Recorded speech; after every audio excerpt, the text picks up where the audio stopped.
Depuis Saint-Martin-la-Porte, en Savoie, le tunnelier Federica s'est mis en marche vers l'Italie.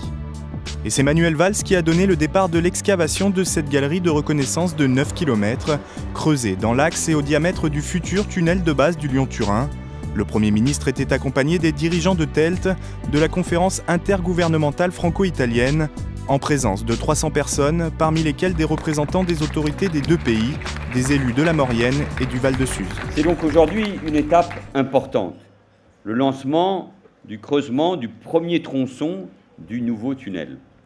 La visite que nous venons d'effectuer laisse une certitude. Ce sera un magnifique projet, un projet de longue haleine. 12 années s'écouleront avant sa mise en service. Mais quel projet? Car, si j'ose dire, au bout du tunnel, il y aura les vallées du Piémont.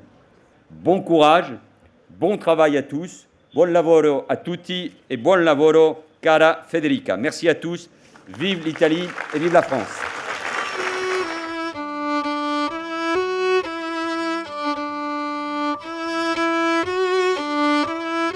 Dans la chambre de montage du tunnelier, une cathédrale, haute comme un immeuble de 8 étages et de la taille d'un terrain de football, creusée dans un front houillé. Manuel Valls a allumé les projecteurs sur le tunnelier, 2400 tonnes et une puissance équivalente à 8 moteurs de Formule 1.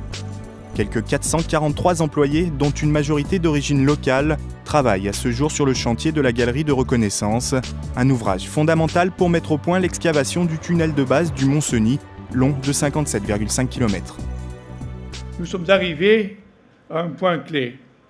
Le projet a été annoncé en 1990 par le président Mitterrand, comme on vient de le dire.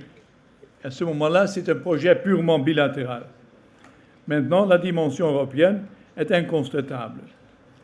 Je me réjouis que tant au plan d'Europe que du droit français, le projet est purgé de tout recours.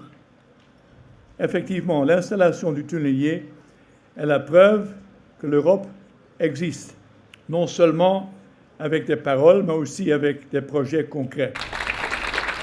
Nous ne cessons d'affirmer le caractère européen de notre projet, non seulement pour rappeler son objet, réaliser une section d'un axe majeur d'un corridor européen. Son financement, l'Europe apportant sa part principale, sans laquelle il ne se ferait pas, mais aussi son sens, une pierre de notre maison commune, une pierre de cette Europe qui rapproche et unifie les hommes et les femmes, aujourd'hui pour réaliser cet ouvrage, demain pour faciliter le déplacement des personnes et le report modal de la route vers le fer. Le chantier de Saint-Martin-la-Porte vient compléter les 9 autres kilomètres de descendrie, galeries de service et d'accès au tunnel déjà réalisés sur le territoire français. Il s'agit également d'un prototype de chantier parlant que TELT a développé pour les sites français et italiens du Lyon-Turin. Des lieux qui mêlent information, technologie et innovation, qui racontent le projet dans son ensemble et précisément l'histoire, la mission de l'ouvrage en l'ouvrant vers sa dimension européenne. Cette inauguration marque une change de phase. C'est la première fois dans quelques jours, il y aura deux grands tunneliers qui travaillent ensemble, une côté Italie, l'autre côté France et l'une dans la direction de l'autre. C'est un objectif qu'on cherchait de poursuivre depuis 20 ans. Aujourd'hui, devient une réalité.